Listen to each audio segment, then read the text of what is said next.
다음 주제. 스테마님의 이 리더의 강한 멘탈. 리더의 자세가 어떻게 해야 되냐. 모든 것은 서로 의존하고 있으므로 그 연결점, 소실점이 있다. 선원들은 선장을 의존하고 선장은 원래 이제 키를 잡고 있어요.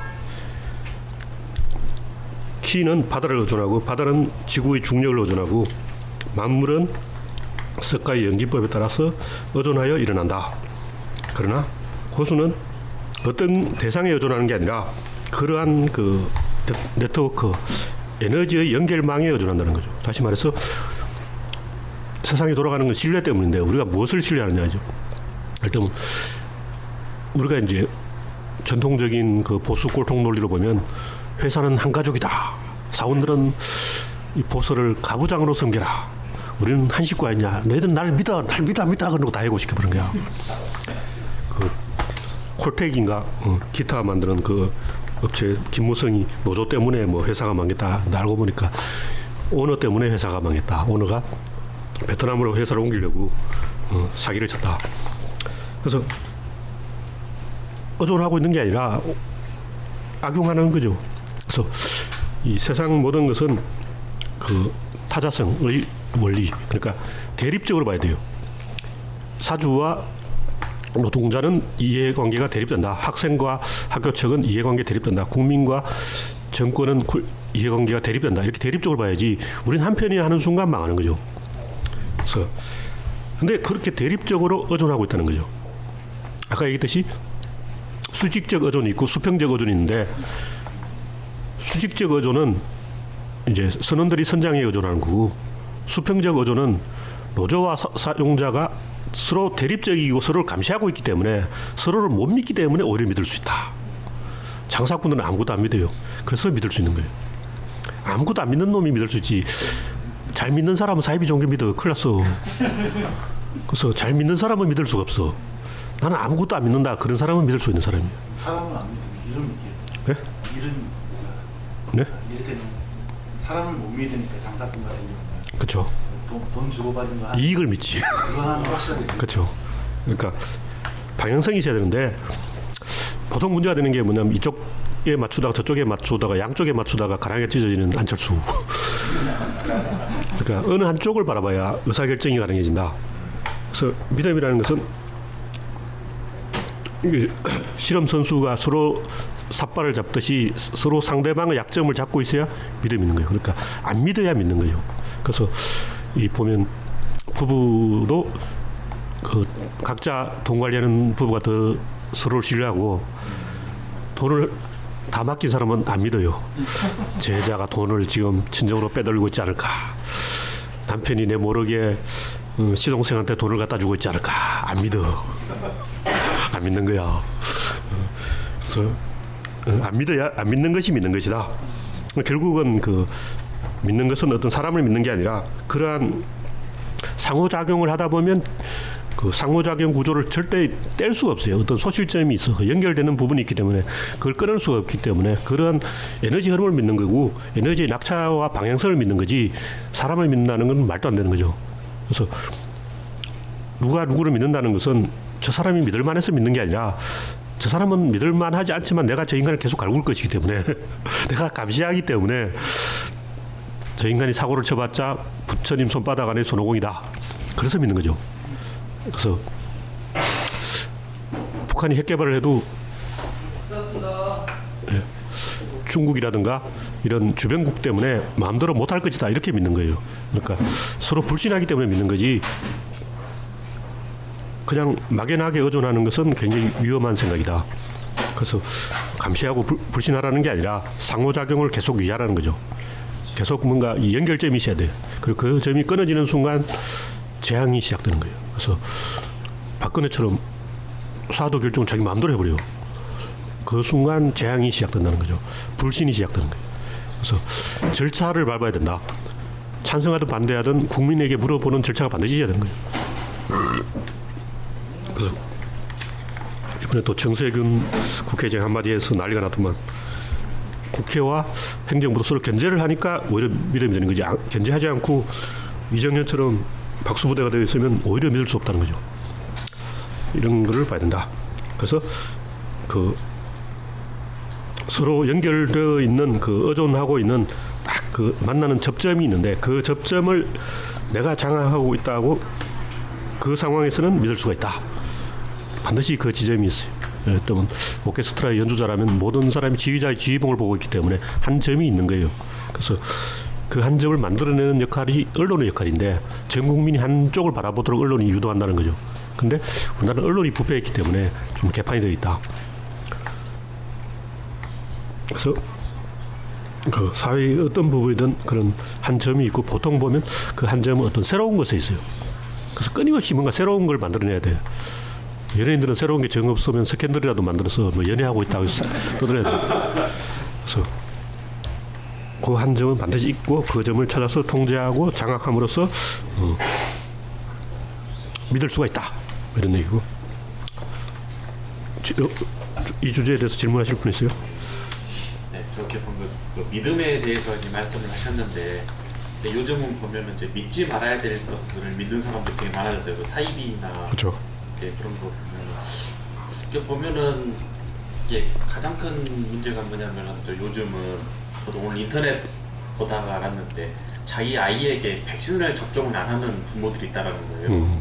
왜냐하면은 그 백신이 뭐 무슨 뭐 중금속 성분이 있네 뭐 어떻게 해서 아이 몸에 안 좋다라는 거예요. 근데 문제는 이제 그렇게 백신을 접종하지 않은 아이면 이게 전염병이 쉽게 전염병이 노출되기만 하면은 이제 병나서 이제 죽어버릴 텐데, 그런 거 보면은 기존에 어떻게 보면은 이제 의사 커뮤니티가 있고 사람들이 그 의사의 진단을 믿고 백신을 맞아보고 그래서 인간의 수명이 늘어오고 했던 과정을 교육을 받으면 다 알 텐데, 그런데도 보면은 백신이 몸에 안 좋다더라는 이런 사이비 이야기를 듣고 백신을 접종 안 하고, 이게 보면은 기존에 어떻게 보면은 검증된 그런 것을 믿을 만한 게 있는데도 불구하고 그걸 헌신짝처럼 쉽게 내팽개치는 그런 사람들이 있다는 거예요. 또 그런 사람들이 있으니까 그 사이비가 있는 거고, 그런 보면은 그럼 사람이 믿음이라는 거를 그럼 사이비에 휩쓸리지 않고 어떻게 그러면은 올바른 방향으로 이끌 수가 있는가 하는 건 참 궁금하거든요. 그래서 뭐 아까 뭐 박문호 교수의 자연과학 세상처럼 그런 과학 사이비가 나와야 되는 거예요. 근데 그런 이상한 짓을 하는 건 제가 항상 이야기하듯이 그 인류를 위해서 자기를 희생하는 마루따로 서는 거예요. 그래서 한국인들이 집단적으로 미쳐서 이 아기들을 다 포경 수술해서 한국인 꼬치가 작아졌다는 거예요. 그 진짜인지 모르겠는데 이런 미친 짓을 하고 있어. 그 한심한 어떤 이야기 들어보니까 1살 된 아기에게 한약을 먹였다는 거예요. 그 한약이 다 중금속이 해로운 거야. 다 독인데 독을 한 살 된 아기에게 한약을 먹이면 어떡해. 근데 그런 분은 그걸 만약 해서 효과가 있으면 아줌마 부대들 다 모아놓고 자랑하려고 나 이거 해봤는데 그 강남의 돼지 엄마라든가 내가 학원을 옮겼는데 그 학원 괜찮아. 내가 이거 뭔가를 해봤는데 이거 뭐 괜찮아. 이걸 하고 싶은 권력 의지가 있는 거예요. 그 사람들도 나름대로 권력 의지가 있고 자기 중심으로 세상을 조직시켜 보고 싶은 전통적인 가부장 질서 외에 자기 위주의 어떤 질서를 만들고 싶은 거죠. 근데 그것을 이게 과학의 방법이 아니라 그런 사이비 방법으로 가는 것은 공부하기 싫어서 그런 거고, 아까 여기 박문호 교수의 그 자연과학 세상에 그 여성들이 20명이나 참여해서 굉장히 열심히 공부를 하더라는 거예요.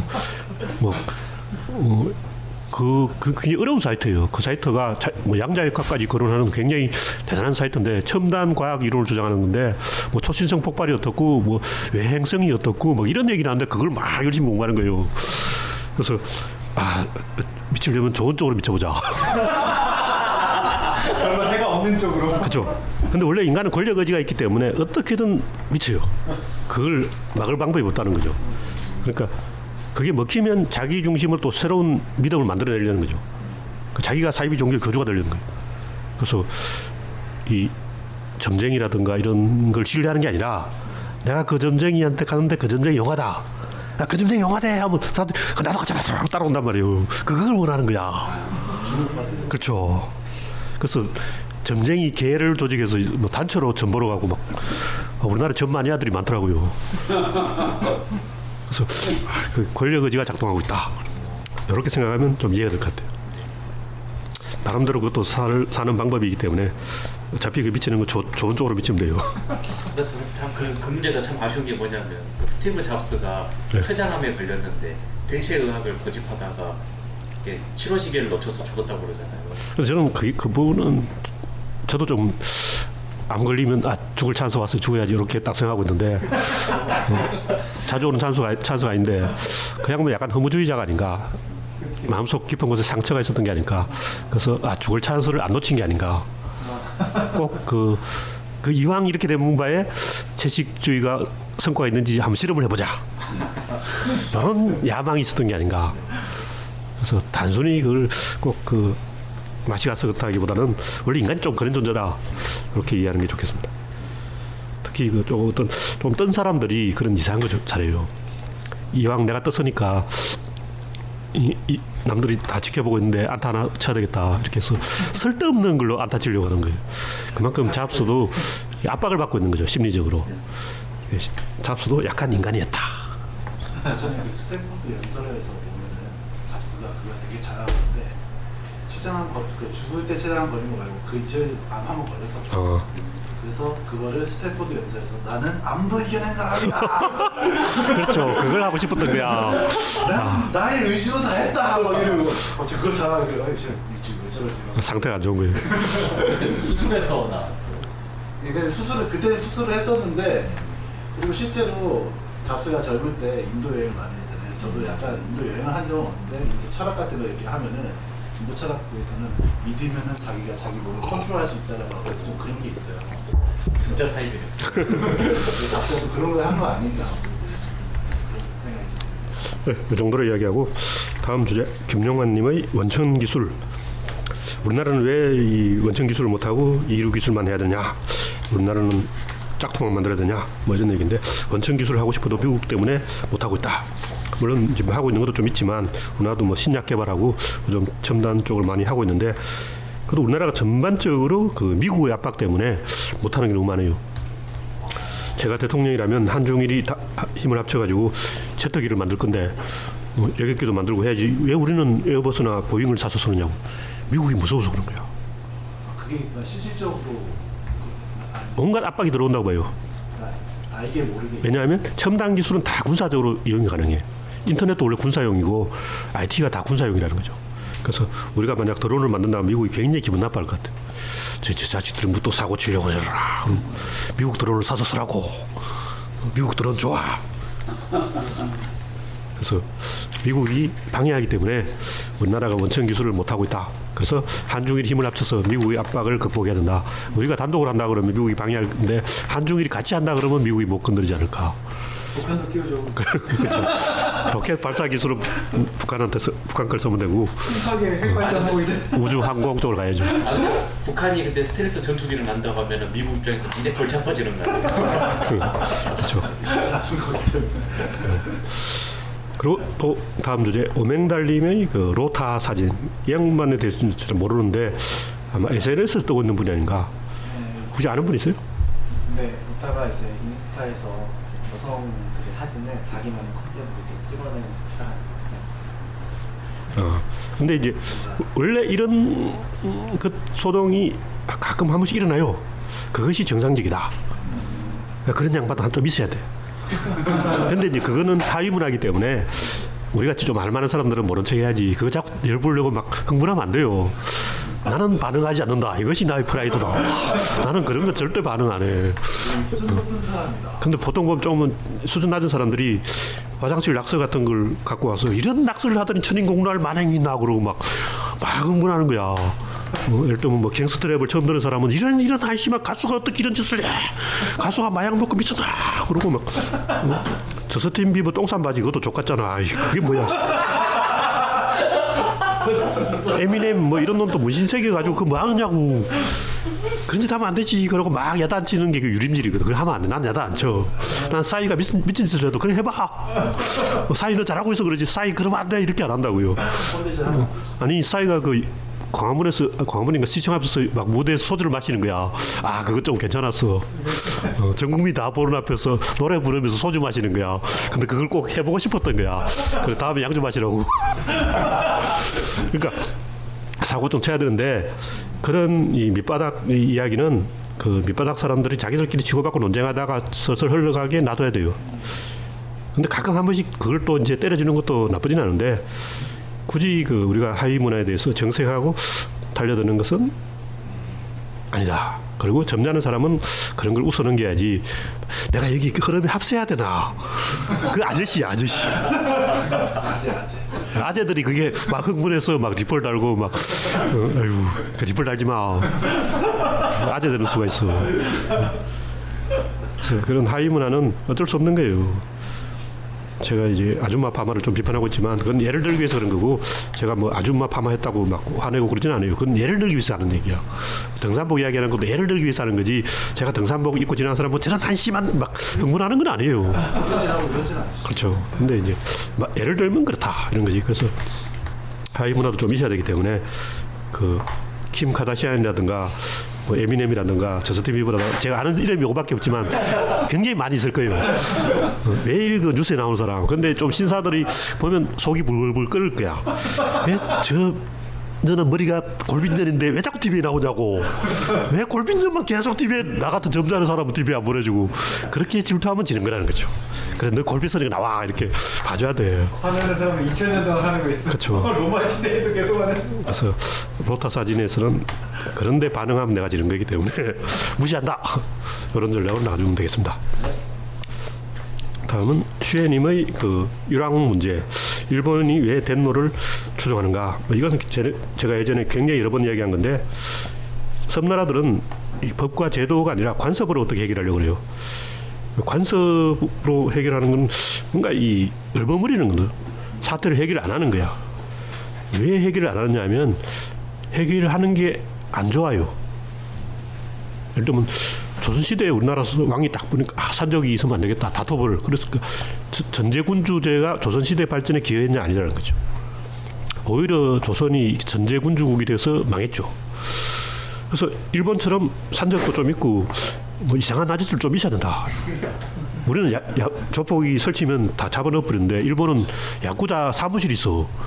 내 거리에 사무실에 깃발을 걸어놨어. 근데 우리나라는 범죄단체 조직지에 깃발 딱 걸는 순간 그거는 이제 달려들어가는 거야. 사무실에 우리나라 조폭들은 원래 이름이 없어요. 무슨 파하고 이름을 거는 순간 범죄단체 조직죄로 달려들어가는 거죠. 그래서 우리가 알고 있는 조폭 이름은 양어리파 이런 건 다 경찰이 붙인 거고 이름이 없는 다 무명파예요. 그냥 식구예요. 그냥 우리 식구. 이심전심. 그렇죠. 그래서 이제 이름이 없기 때문에 너 불광동 휘발유 와라 뭐 이런 식으로 족보대기 그걸 해야 돼. 그래서 일본처럼 섬나라들은 문제를 해결하지 않고 얼버무리는 그런 그 이상한 풍속이 있는데 대륙 국가들은 제도와 시스템으로 바꾼다는 거죠. 그게 이제 크림 전쟁에서 극명하게 나타났는데 크림 전쟁을 보통 검색해 보면 연합국이 이기고 러시아가 졌다 이렇게 돼 있는데 사실은 비겼어요. 연합국 피해가 더 컸어. 근데 전술적으로는 연합국이 이겼는데 실제 인명 피해를 보면 거의 비슷비슷해요. 그러니까 영국, 프랑스, 뭐 터키 다 달려붙었는데 러시아 하나를 못 이긴 거야. 근데 나이팅게일이 그때 그 활약을 했는데 병 걸려서 죽었다 이렇게 변명하고 이 영국이 병 때문에 고생했지 크림 열병 때문에 이렇게 핑계를 냈는데 왜 영국이 고전했냐 보니까 그때 당시만 해도 영국군이 장교가 되려면 돈을 줘야 돼. 그 매관 매직이 합법화돼 있어서 주새끼는 돈도 안 내고 장군 되려고 그래. 뭐 저런 얌체가 다니냐. 저가 나쁜 놈이네. 돈 안 주면 장군이 될 수 없는 거예요. 그래서 그 유명한 돌격이 있는데 가디건이라는 옷이 있잖아요. 그 가디건이라는 장군이 있어서 그 양반이 부하들에게 가디건을 열심히 빼었는데 그 양반이 맞는지 정확히 모르겠어요. 묻지마 돌격을 했어요. 근데 위에서 명령서가 왔는데 잘못 읽어서 징계하라는 건지 말라는 건지 잘 모르는데 부하가 아마 징계하라는 것 같은데요. 그래서 야 모르겠다 징계 저쪽으로 징계하면 우리는 전멸하겠지만 그래도 우리는 하는 거예요. 왜냐하면 영국인이니까. 그래서 전멸했어요. 600명이 러시아군의 대포 포화 속으로 걸어가서 다 죽었는데 그 유명한 경기병 돌격 이래서 그 사건이 유명해지는 바람에 왜냐면 너무나 멋있게 죽었다는 거야. 멋있게 일제히 경기병이 대포 속으로 들어가서 다 죽었어. 그래서 가디건이 유명해졌다는 거야. 가디건 입고 준 거 다 그랬어. 근데 크림 전쟁 이후에 영국이 그런 역관제도를 폐지했어요. 그러니까 뇌물을 바쳐야 승진을 하는 그 제도를 없앤 거지. 그러니까 섬나라들이 그런 짓을 해요. 제도를 안 바꿔. 일본도 2차 대전에 패배한 이유가 그런 식으로 제도를 안 바꿨기 때문에 낡은 그 러일 전쟁 때 하던 방식을 똑같이 했어요. 몇십 년간 바뀐 게 하나도 없어. 왜 안 바꿀까? 그러니까 의견 통일이 잘 안 돼. 원래 안 된다. 그러니까 지도자가 없어. 새로운 의사결정이라는 모험을 보스가 없어. 우리는 이제 이순신 장군이 까라면 까야 돼. 근데 일본 같은 거는 봉건 영주가 있어서 그 일단 후쿠시마가 터져서 그 도쿄 전력 해야지. 총리가 도쿄 전력 니들 빨리 해 그러고 총리는 가만히 있는 거예요. 그건 도쿄 전력의 문제야 그러고 이런 원래 일본은 좀 국가 시스템이 그렇게 돼 있어요. 좀 관동하고 관서가 전기가 다른데 관수가 왜 관동이 와서 지랄이야 이런 식으로 나온다는 거. 그러니까 할 말이 없는 거죠. 그러니까 원래 이렇게 좀 쪼개져 있어야 되고 대화가 안 통해야 되고 이렇게 하는 게 정상이다 이렇게 보는 거죠. 그런데 그렇게 하는 게 섬나라는 조금 도움되는 게 있어요. 왜냐하면 대륙 국가는 대륙이 워낙 크기 때문에 뭐 문제가 생기면 여기서 하다가 안 되면 저쪽으로 도망가면 돼. 그래서 어떻게 하던 그 어떤 생존 방법이 있는 거죠. 근데 섬나라인데 일본처럼 전 국민이 어느 한쪽을 달려가면 나라가 망한다는 거죠. 그게 오류다. 일단 일본 천황의 명령이다 저쪽으로 하라. 일본 1억 총 그쪽으로 가버린 거야. 그거 다 죽어버린 거야. 그 2차 대전. 일본이 근데 실제로 일본인들이 그 텐노 말을 믿었는가 하면 안 믿었어. 그래서 미국이 일본을 엄청 겁내서 저놈들 진짜 왕이 저쪽으로 가는 놈들이다. 왕이 절벽을 향해서 전진하면 절벽으로 가는 놈들이다. 그리고 막 쫄았는데 막상 일본 본토에 상륙해 보니까 난 텐노 싫어. 나 텐노가 누군지도 몰라 그러고 아무도 텐노에 관심이 없는 거야. 그래서 속았구나. 그래서 일본 역사를 보면 그런 식으로 가끔 한 번씩 재앙이 일어나요. 예를 들면 천주교 학살 뭐 이런 것도 그런데 이제 우리나라 같으면 밀란이 일어나면 그 사또를 혼내요. 그리고 순무사를 파견해서 위무를 하는데 일본은 다 죽여버려요. 마을을 통째로. 그렇죠. 그냥 지워버려요. 지도에서. 그래서 일본은 밀란이 별로 성공한 적도 없고 그냥 싹 죽여버려요. 천주교도 싹 죽여버리고 그러다 보니까 이 반대파들은 죽기 살기 싸우는 거예요. 그 적군파. 아예 막 하이제킹도 해버리고 막 진짜 반대파들은 폭탄 들고 도쿄 항공에 뛰어들어가지고 천황 니 죽고 나 죽자 뭐 이런 식으로 나버린다니까. 거기 이제 도망갈 곳이. 그렇죠. 그래 실제로 비행기 타고 튀었는데 적군파들이 일본에서 살 수가 없는 거야.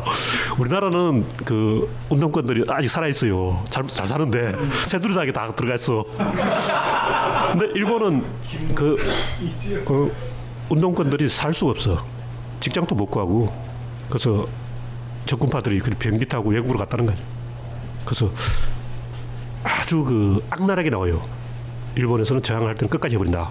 그래서 아예 참 우리는 건드리지 말자.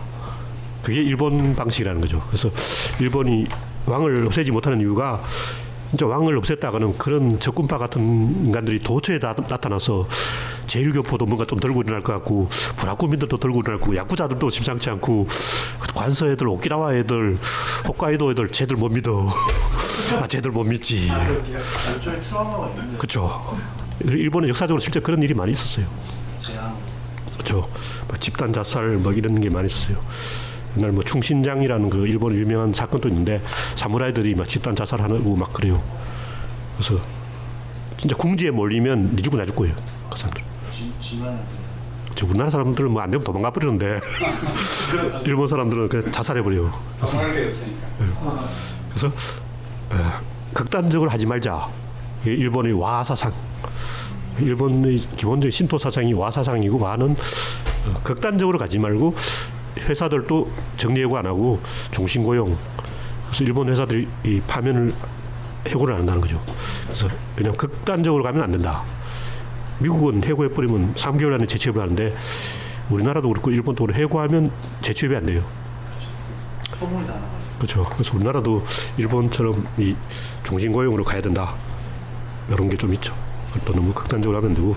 그래서 섬나라들은 좀 이런 특징이 있다. 그래서 일본이 왕을 절대 못 없앤다. 그러나 우리는 이런 걸 계속 갈구해야 된다. 니들은 그게 안 된다는 거야. 니들은 그게 문제야 하고 계속 일본을 약올려야 된다. 들었으면 좋겠네요. 네, 마지막 주제 SUS4님의 그 사교술과 대인관계. 이거는 제가 이 사교술을 얻으려면 그 명상을 많이 하면 돼요.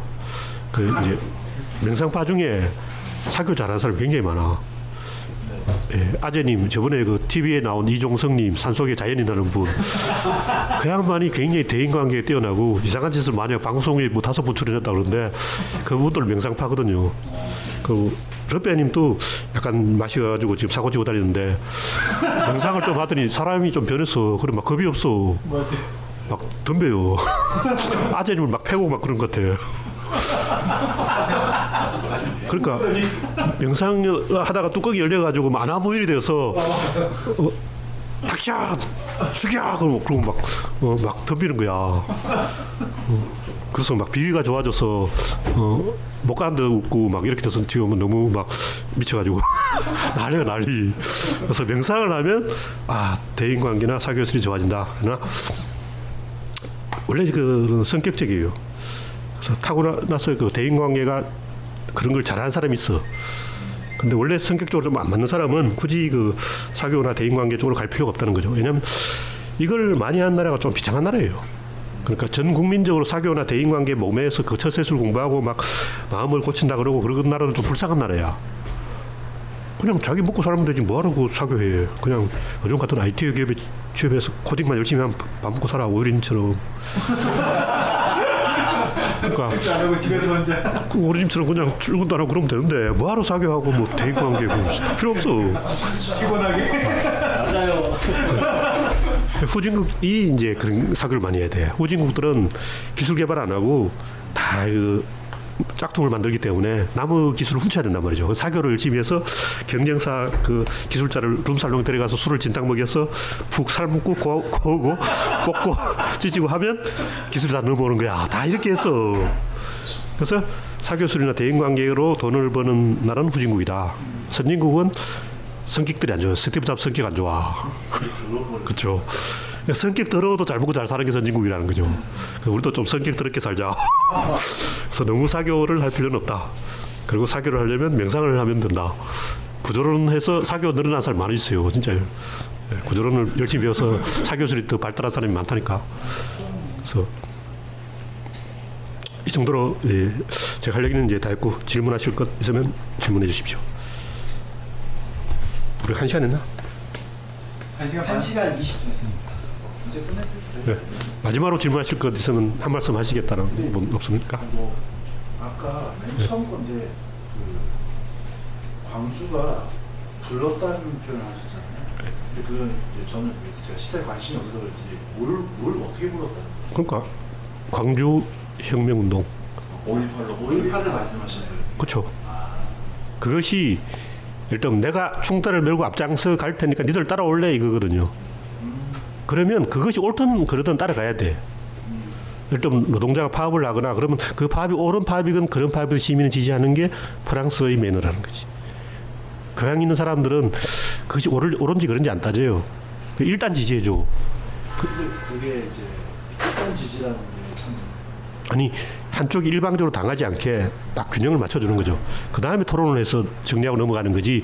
어느 한쪽이 일방적으로 터지는데 그걸 너희들이 틀렸으니까 나는 가만히 있겠어. 이건 아니라는 거죠. 그러니까 당시 이제 당연한 건데 군사도 이제 그러니까 광주의 투쟁이 옳지 않다고 판단했어도 광주를 지지해야 된다.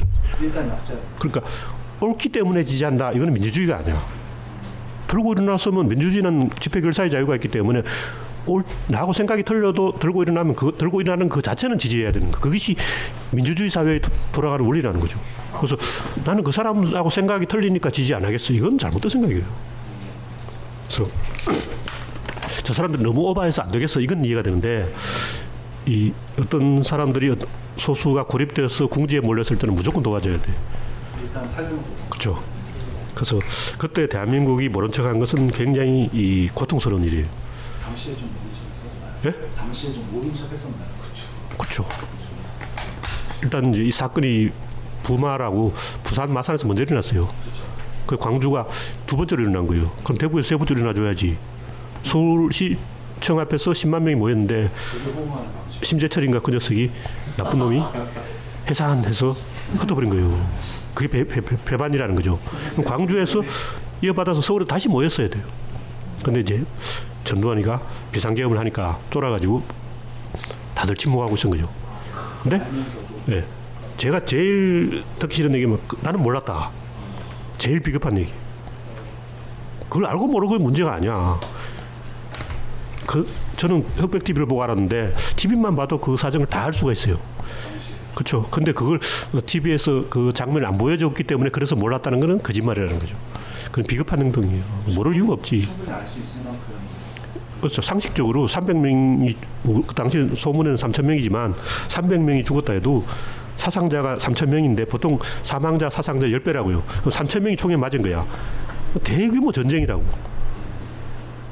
그러니까 3,000명이 총에 맞았다면 이건 그냥 넘어갈 일이 아닌 거죠. 근데 누군가 부르면 최소한 응답을 해야 된다는 거죠. 그게 민주국민의 도리다. 그게 옳고 그르고는 나중에 생각해야 돼요. 그래서 본인이 예. 그 당시 때 이렇게 광주에서 저도 좀 이제서야 좀 알게 됐는데 공수부대가 투입됐어요. 그것도 두 개 사단입니다. 두 개 여단이고 이거는 그냥 전쟁의 상황이거든요. 보통 시위하면은 경찰 아니면은 뭐 향도 사단 정도는 어떤 방어용으로 할 수 있는데 공수부대가 투입됐다는 건 이건 전쟁이거든요. 근데 그 당시의 상황에서는 아무도 이렇게 유혈 사태로 갈지는 몰랐잖아요. 왜 다 알았지? 아니 그 당시 시민사회가 다 알았지. 근데 다 알았기 때문에 심재철이 하자니까 해산한 거야. 저 새끼들 총 들고 나온다. 빌미를 주지 말라. 전두환이 총 쏠려고 하는데 빌미를 잡히면 안 된다. 이게 심재철 논리. 그걸 몰랐던 사람은 지능이 떨어진 사람이에요. 내가 전두환이라고 치자. 정권 잡으면 한바탕 해야 돼. 피를 흘리지 않고 내가 정권 잡냐. 그거 있을 수 없는 거예요. 내가 전두환이라도 내 대통령 한번 해? 이렇게 하면 하는 거야. 그리고 그 정도 300명 정도 죽여야 정권이 손에 들어오지. 한 30명 정도 죽이면 자기가 죽어요. 그러니까 이미 전두환은 다 계산 때려버리고 그냥 광주에서 이 유혈 사태든 딱 진압시켜야 자기 권력이 온 거 아니니까. 그렇지. 그 이미 죽음은 예비되어 그렇죠. 어디에 터져도 터져야 되는 상황이었어요. 그 당시 그렇게 에너지가 축적되어 있었다는 거지. 근데 보통 어느 나라 역사든 보면 그렇게 갑니다. 그렇게 안 가는 나라가 없어요. 그러니까 당연히 그렇게 가는 거예요. 한 번쯤은 짚고 넘어가야 돼요. 그렇죠. 그래서 제가 87년도에 김영삼을 지지한 사람도 있었고 김대중 대통령을 지지한 사람도 있었는데 제가 이 김영삼을 싫어하는 이유가 뭐냐면 그때 김영삼 쪽의 논리가 이래요. 김대중 대통령이 당선되면 군부가 일어난다. 그러면 사람이 한 10만 명까지 죽을 수 있다. 내가 10만 명을 살렸어. 이게 김영삼의 논리. 근데 제 주장은 뭐냐면 그게 비겁한 것이고 그래 10만 명 죽자. 김대중 대통령 당선되면 10만 명이 총 맞을 수 있다.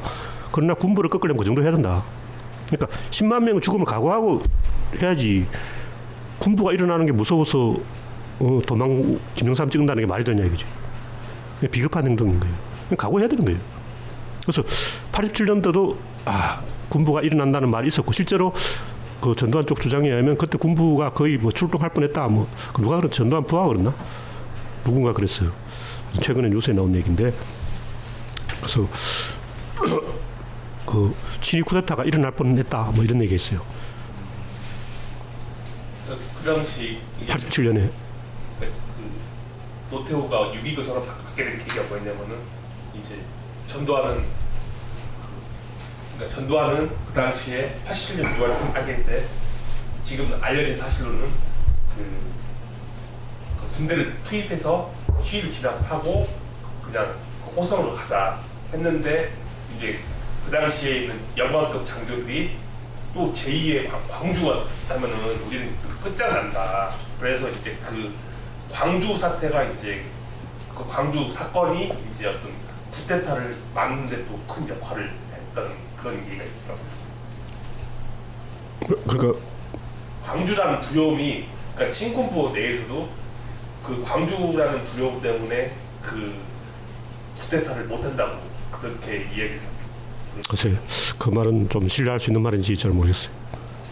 뭐 그렇게 볼 수도 있는데 그런 설은 있어요. 그때 당시에 이 강경 진압을 하자는 쪽과 그냥 대화 평화적으로 하자는 쪽인데 강경 진압을 하자는 쪽이 군 출신이 아니고 그 이제 모금 때 이제 들어온 그 소위 말하는 군인이 아니고 민간인 출신 걔네들이 이렇게 막 강경 진압 하자고 오히려 근데 오히려 광주에서 피를 봤던 그 군 출신들은 이번에 좀 참자 이런 식으로 얘기했다라는 설은 그런 얘기는 많이 있죠. 그냥 그런 것보다 그 전두환만큼 되는 인간이 없어서 그렇다고 봐요. 전두환 정도 야심가가 있었다면 100% 했다는 거죠. 그래서 전두환이 미리 그런 야심가들을 다 잘라버렸거나 자기 세력으로 딱 뭉쳐놨기 때문에 전두환이 그렇게 해서 그런 거지. 터키 같은 경우도 에르도안이 미리 다 조치를 해놨어요. 그 쿠데타를 잘못한 놈들 낚인 거고 전두환도 그런 걸 다 대비했을 거란 말이죠. 그래서 그 야심가가 있으면 100% 일어납니다. 노태우는 별로 야심가가 아니었던 것 같아요. 노태우는 전두환 부하죠. 또 질문하실 거 없어요? 네, 그럼 식사하고. 네, 수고하셨습니다.